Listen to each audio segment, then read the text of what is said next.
Caution: observe all precautions when removing and replacing components.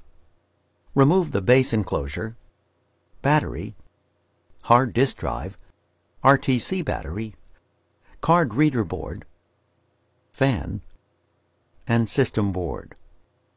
Remove the two 3mm P1 Phillips head screws that secure the power button board to the top cover.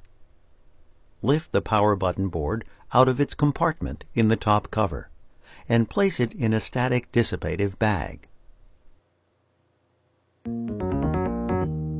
Remove the power button board from its static dissipative bag.